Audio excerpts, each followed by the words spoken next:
This is our presentation on Microsoft data centers and how they affect various marginalized communities.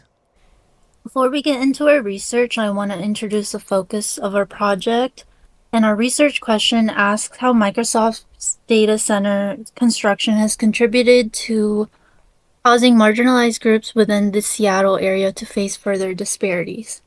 And our statement is we are exploring how Microsoft data center construction has historically affected marginalized groups within the Seattle area through land use, increased housing prices, and environmental conditions. And why this topic matters are companies like Microsoft rely on large data centers to support cloud computing, AI, and digital services. In 1975, Microsoft was formed by Paul Allen and Bill Gates and was constructed, and 4 years later was moved as a small startup company from New Mexico to the Seattle area, specifically in Bellevue.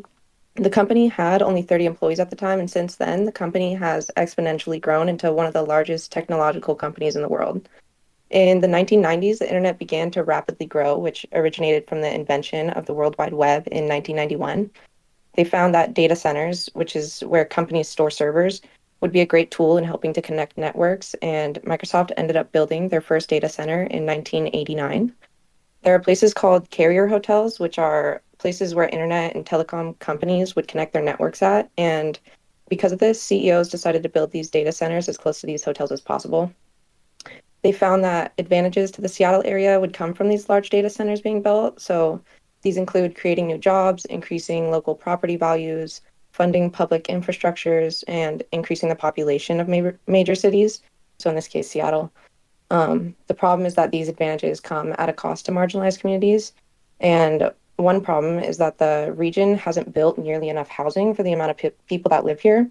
So while the job market has grown 21% in the last 15 years, housing construction has only grown by 13%, which isn't nearly enough to provide for the population growth. Along with this, the median income in our region hasn't been keeping up with the rising house costs, which are up by 96% in just the last 8 years. Because of this, those in marginalized communities, particularly those who are low income, can be priced out of affordable housing, which significantly increases the risk of homelessness. From the class reading on houselessness, Goodling found that in 2016, police began to perform intensive sweeps or evictions of homeless people and had left people who didn't have a home only a few places to stay. Criminalization of houseless people is also particularly greater in downtown areas like Seattle, and this can come from just performing basic survival activities like sleeping and eating. Another disadvantage is that the state is also behind in expanding clean energy infrastructure needed to meet the electricity demands of the data centers. So basically, what this means is that Microsoft has to run their servers 24/7, and it uses tons of power and significantly increases the demand. And Washington tries to run on renewable energy instead of fossil fuels, but data centers are being built much faster than sources of renewable energy. So we are forced to rely on fossil fuel power plants. Um, and data centers also affect tribal rights and resources by having localized ecological effects, as well as effects on water consumption. The reason behind this is because these data centers use tons of water to prevent their servers from overheating, and this can change water temperatures, which affects salmon habitats. And they also use resources of water that would otherwise be beneficial to tribes in Washington.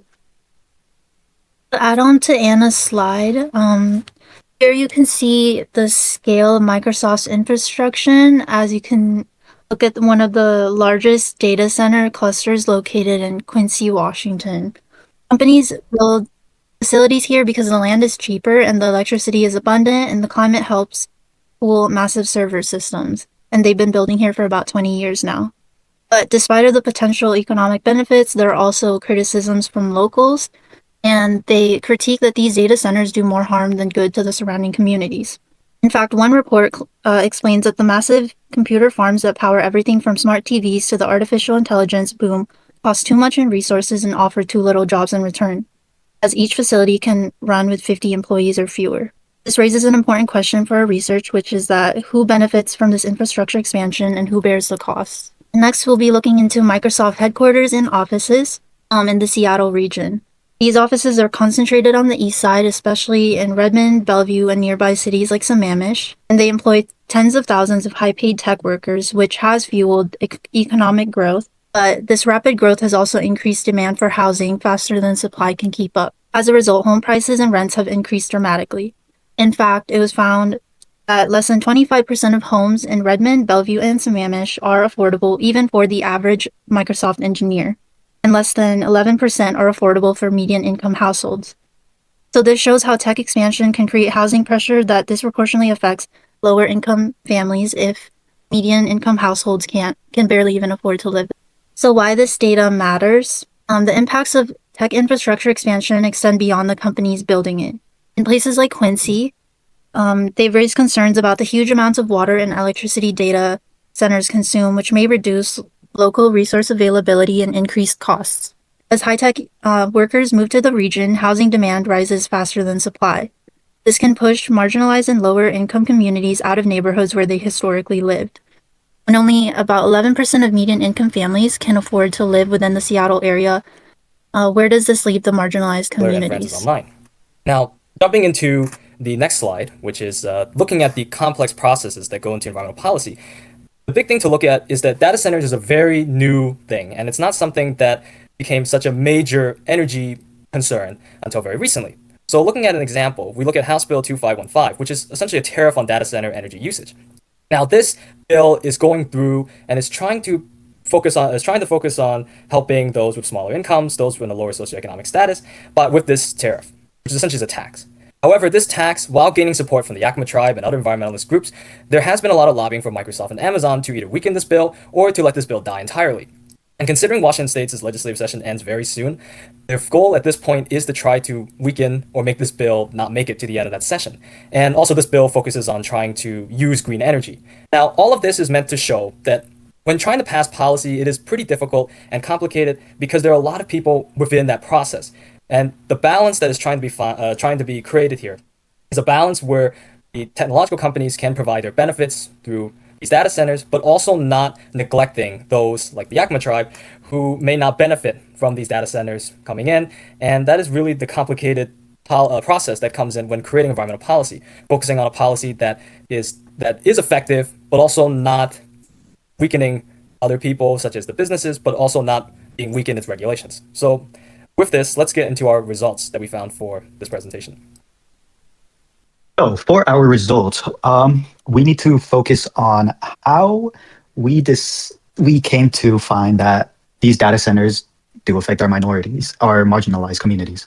In 2007, when around the same time that these data centers were built and constructed, about 3/4 of the Quincy population was Latino. For the availability of farm work and, of course, the cost of living being so low, that is why it is such a high number of marginalized communities at Quincy. Quincy continues to contain a high population of 76% Latinos, and of course, we have seen these injustices towards them. Quincy was seen as an ideal base to construct this data center for the low cost of reusable energy and how legislation was making it easier to build these data centers. While establishing the data centers, there were concerns throughout the community. The release of diesel particulate matter in the air was increased, and nitrogen dioxide was as well. It is important to acknowledge that most diesel in the air is because of the agriculture work. Maybe like 10% is because of Microsoft and their data centers. And then on top of that, Microsoft uses water energy to power and rely on making their data centers function. Diesel is used for backup generators when that power fails. So something that we noticed that made it easier for these marginalized communities is a cushion, per se, against data centers to no longer cover against state sales tax.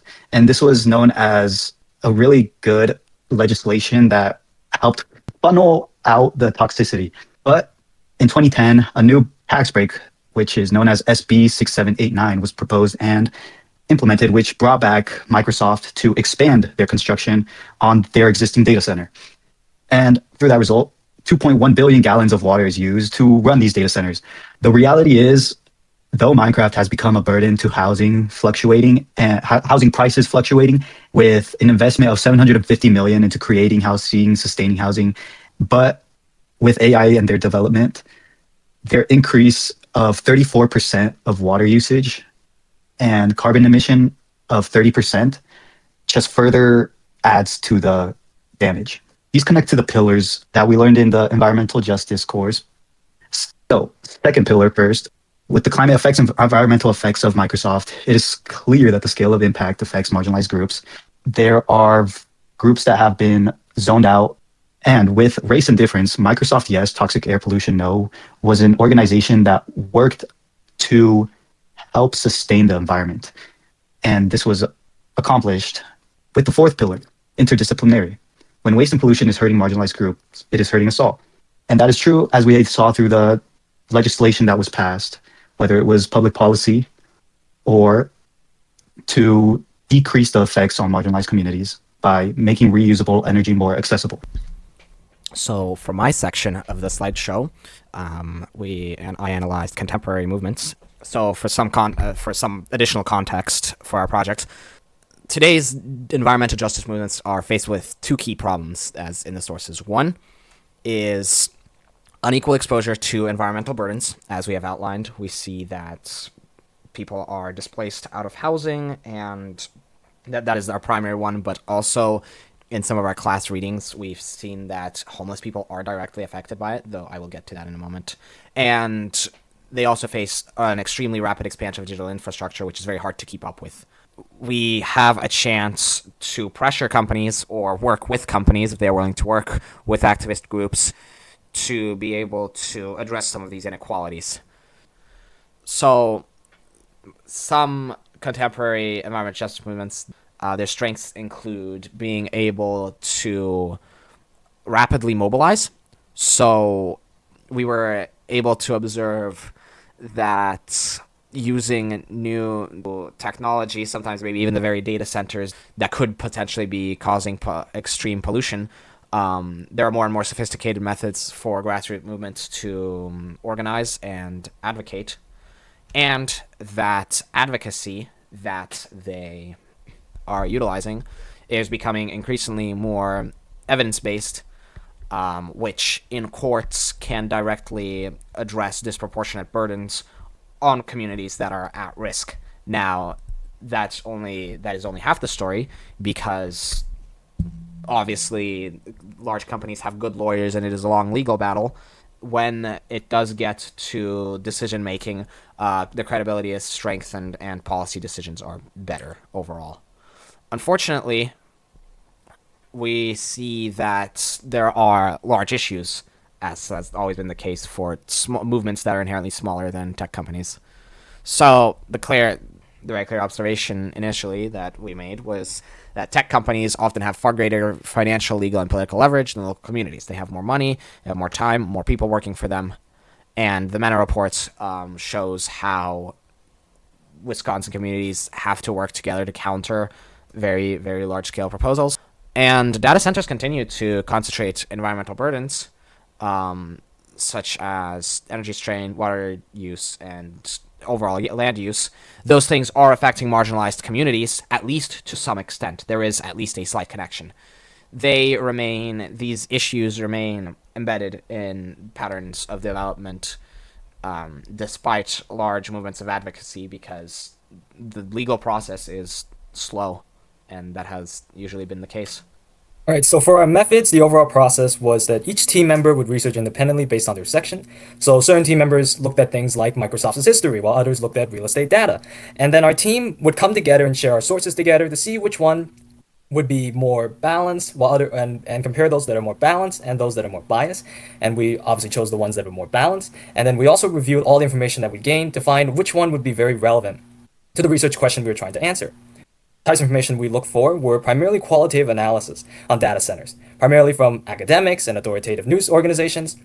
And then we also looked at numerical real estate data to really see what is going on within the greater Seattle area, since the real estate market is it does have a strong relationship when it comes to data centers over housing, cost, and of course energy consumption. Then we also looked at biographical information about Microsoft and government data on data centers. And then, of course, we finally looked at the locations of the data centers within Washington State to really get an idea of what areas are primarily affected throughout Washington State, since we noted that Redmond and Quincy are areas where there are many data centers. For most of the databases we looked at and news articles we looked at, they're often found through keyword searches such as Microsoft, homelessness, data centers, housing, and of course, Seattle. And for the type of sources we use, we primarily focused on news articles, as previously stated. Some examples include Seattle Times, Oregon Public Broadcasting. We also looked at Redfin, which is a organization that looks at real estate, that deals with real estate. And then we also looked at Microsoft blog articles to really get an idea of what Microsoft's plans are when it comes to data centers.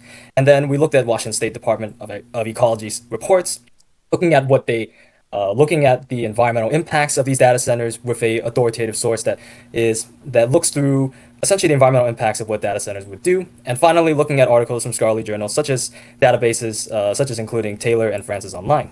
So the key takeaway from our research is that Microsoft's data center and infrastructure expansion does have significant impacts on surrounding communities. While development can bring economic growth and technological advancement, it can also create environmental and social challenges. That's because these data centers require large amounts of land, electricity, and water use. They often provide relatively long-term jobs. Rapid tech expansion in Seattle region has contributed to rising housing prices and affordability issues as well as environmental issues, disproportionately affecting the lower income and marginalized communities. Here are some of our sources. We did end up finding a total of three. We have 3 slides of sources. This is the first one. One of our class readings that we used for this project was the reading of toxic chemicals in a homeless campsite. So I was able to use that to directly see how the possibility of long industrial processes leaves behind contamination at homeless encampments. Another reading that we were able to use from class was Goodling's article on houselessness. We were able to use David and Powell by helping us structure exactly what we should be looking for in terms of inequities and environmental justices. Thank you for watching our slideshow. This concludes our research.